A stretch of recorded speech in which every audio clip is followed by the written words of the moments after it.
दोस्तों, आज की हमारी ये वीडियो बहुत ही ज्यादा इंटरेस्टिंग होने वाली है क्योंकि आज की वीडियो में हम आपको कुछ ऐसे इंटरेस्टिंग चीजें बताएंगे जो आपका पूरा दिमाग घुमा कर रख देंगी। फिर चाहे सोने के पहाड़ों से सोना निकालना हो या फिर कांच बनाने से लेकर पेड़ों से पेपर बनाने का पूरा प्रोसेस हो, ये सभी कुछ आपको हमारी आज की वीडियो में देखने को मिलने वाला है। इसीलिए वीडियो को स्किप करना मतलब अपने पैरों पर कुल्हाड़ी मारने के बराबर होगा। इसलिए वीडियो को बिल्कुल अंत तक बनकर चिपक जाना ताकि हम इस इंपॉर्टेंट इंफॉर्मेशन को आपके सामने मिस न करवा दें। Gold making process. दोस्तों, अंटार्कटिका को छोड़कर दुनिया भर में सोने की खदान मौजूद है और अगर हमने भारत की बात की है तो इस समय भारत के अंदर कोई भी सोने की खदान मौजूद नहीं है। केवल कर्नाटका के अंदर कोलार खदान ही भारत की एकमात्र सोने की खदान है। सन 1951 से लेकर 2001 तक 9 लाख किलो सोना निकाला गया, लेकिन जब इस खदान के अंदर से सोना निकलना बंद हो गया तो इसे बंद कर दिया गया। अब सोने की खदानों में से सोना निकलना कोई आसान काम तो है नहीं, जिसकी सबसे बड़ी दिक्कत तो यह है कि सोना कभी भी एक जगह पर रुका नहीं रहता, क्योंकि सोना मिट्टी, पत्थर और रेत वगैरह के बीच में छोटे छोटे कणों के रूप में मौजूद होता है। इसलिए इसे प्राप्त करने के लिए सोने के खुले पहाड़ या फिर जमीन के अंदर मौजूद खदानों में भारी विस्फोट करना पड़ता है। और आपको ये सुनकर आश्चर्य होगा कि 1 टन पत्थर के अंदर से लगभग 4 ग्राम सोना निकलता है। यही वजह है कि सोने की कीमत इतनी ज्यादा है। सोने की पोजीशन पता लगने के बाद डायनामाइट से उस जगह पर विस्फोट किया जाता है जहां 300 से लेकर 500 मीटर की गहराई से करीब 1 टन पत्थर निकाला जाता है। पर इस तरह के विस्फोट में 300 टन मलबा निकलता है। वैसे जब पत्थर निकाला जाता है तो इन्हें बड़ी बड़ी क्रशिंग मशीन के अंदर डाल दिया जाता है ताकि पत्थरों को पीसा जा सके और फिर पत्थरों का बारीक पाउडर बनकर तैयार हो जाता है। उस पाउडर को पानी के साथ मिलाकर दोनों चीजों को एक वाइब्रेटिंग मशीन के अंदर डाला जाता है, जिसके अंदर ऑलरेडी काफी मोटा सा कंबल डला होता है ताकि वाइब्रेशन की वजह से इस कंबल के अंदर सोने के कण चिपक जाएं, जिस वजह से फालतू के सारे पत्थर इसी जगह पर पड़े रह जाते हैं। दोस्तों, बिल्कुल सटीक सोने को निकालने के लिए इस प्रक्रिया को बार बार दोहराया जाता है और फिर अंत में ये वाइब्रेटिंग मशीन सारे पानी और पत्थरों को पाउडर को बहा देती है, जिस वजह से सोने के सभी कण इस मशीन के अंदर ही चिपके रह जाते हैं। दोस्तों, जो सोने के कण मिलते हैं उन्हें 1300 डिग्री सेल्सियस के तापमान में आग के अंदर पिघलाया जाता है और पिघलने के बाद सोने को जैसा चाहे वैसा रूप दिया जा सकता है। Glass making process. दोस्तों, सोना बनने के बारे में तो आप जान ही गए हैं। अब चलिए ये जानते हैं कि कांच कैसे बनकर तैयार होता है, क्योंकि इसका इस्तेमाल कई सारी चीजों को बनाने में किया जाता है। लेकिन क्या आप इस बात को जानते हैं कि इस कांच को रेत और चूने से मिलाकर बनाया जाता है? जी हाँ, जिस रेत से कांच बनता है वो कोई आम रेत नहीं होती, वो एक प्योर सिलिका रेत होती है जिसके अंदर अधिकतर सिलिका ही मौजूद होती है। और कांच बनाने के लिए एक मिश्रण तैयार किया जाता है जिसमें 75% सिलिका रेत डाली जाती है, 15% सोडा ऐश डाली जाती है और 10% लाइमस्टोन यानी कि चूना डाला जाता है। और फिर इस मिश्रण में कुछ कांच के टुकड़ों को डाल दिया जाता है और जब मिश्रण में कांच के टुकड़े मिल जाते हैं तो सभी चीजों को भट्टी में पिघलाया जाता है। असल में दोस्तों, कांच के टुकड़ों को रेत और चूने के साथ इसलिए मिलाया जाता है ताकि सभी चीजें आसानी से अच्छी तरह पिघल जाए और यहाँ इन सब चीजों को भट्टी में 800 से 1000 डिग्री सेल्सियस तक के तापमान में गर्म किया जाता है।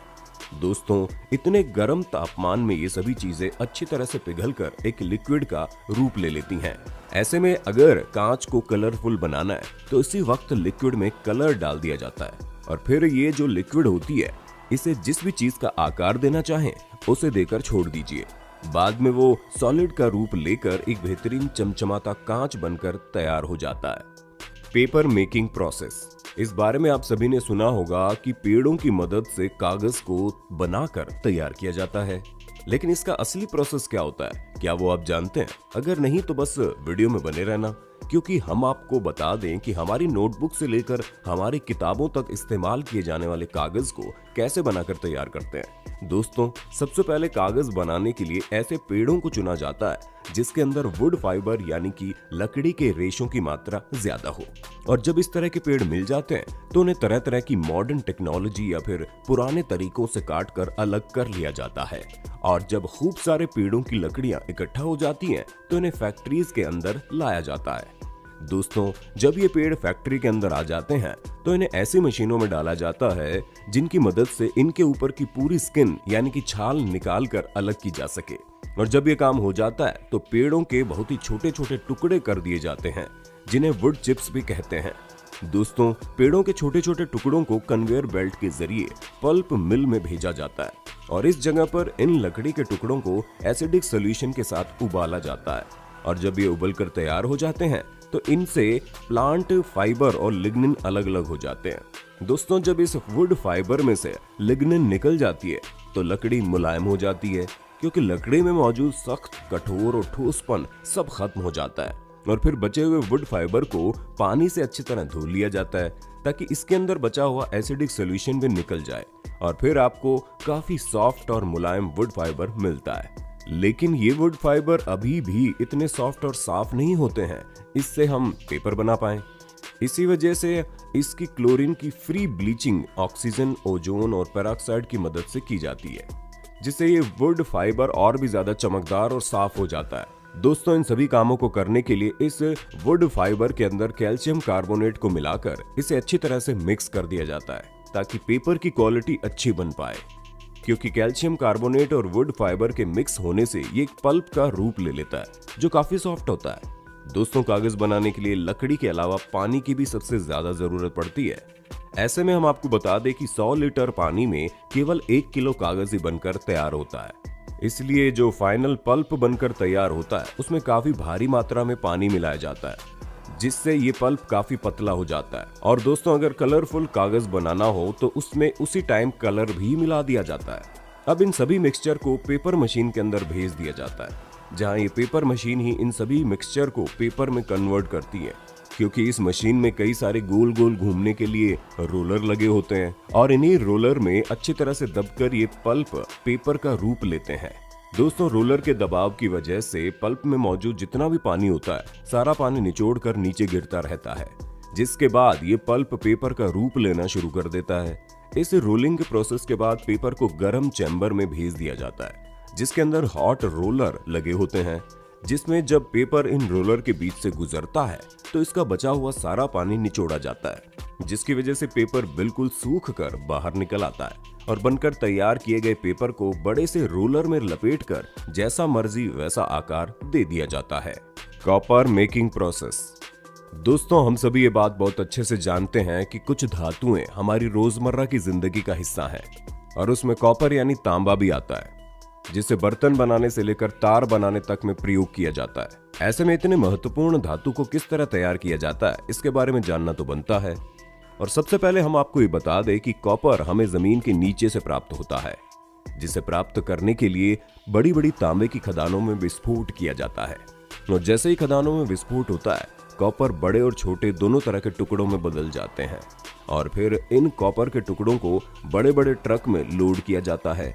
हालांकि कॉपर को खदान से निकाला गया है इसलिए इसमें मिट्टी और कंकड़ भी शामिल होते हैं, इसलिए इन टुकड़ों को असली कॉपर का रूप देने के लिए फैक्ट्री के अंदर लाया जाता है जिसमें इन्हें एक बड़ी सी मिक्सचर मशीन में डालकर काफी अच्छा तरीके से पीस दिया जाता है ताकि इसका पाउडर बन जाए। दोस्तों, जमीन के नीचे से निकाले गए इन कॉपर के टुकड़ों में 70% शुद्ध कॉपर होती है और बाकी कंकड़ पत्थर मौजूद होते हैं।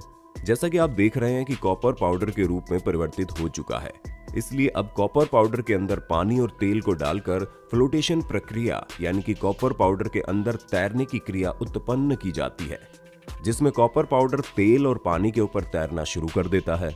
अब इसके बाद ऊपर तैर रहे कॉपर पाउडर को फिल्ट्रेशन प्रोसेस की मदद से तेल और पानी से भी अलग कर लिया जाता है ताकि एक बेहतर क्वालिटी का कॉपर सामने आए और फिर उसे चूना, पत्थर और कोयले से मिलाकर एक भट्टी के अंदर गर्म कर लिया जाता है और फिर उसके बाद सिर्फ शुद्ध पिघला हुआ कॉपर भट्टी से बाहर निकलता है।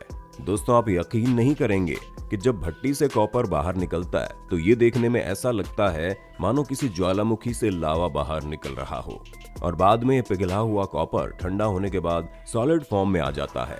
इस तरीके से खदान से निकलकर कॉपर हमारे घरों तक पहुंचता है और इसी ठोस तांबे से अलग अलग तरह की चीजें बनकर तैयार होती हैं। तो दोस्तों देखा आपने हमारी रोजमर्रा की जिंदगी में उपयोग की जाने वाली ये सभी महत्वपूर्ण चीजें किस तरह से बनकर तैयार होती हैं। बाकी आपको इन सभी चीजों के बनने का प्रोसेस कैसा लगा हमें कमेंट करके जरूर बताइएगा, और इसी तरह के इंटरेस्टिंग वीडियोस को लगातार देखने के लिए अपने होस्ट और दोस्त सैम के इस चैनल को लाइक, शेयर और सब्सक्राइब तो कर देना। धन्यवाद।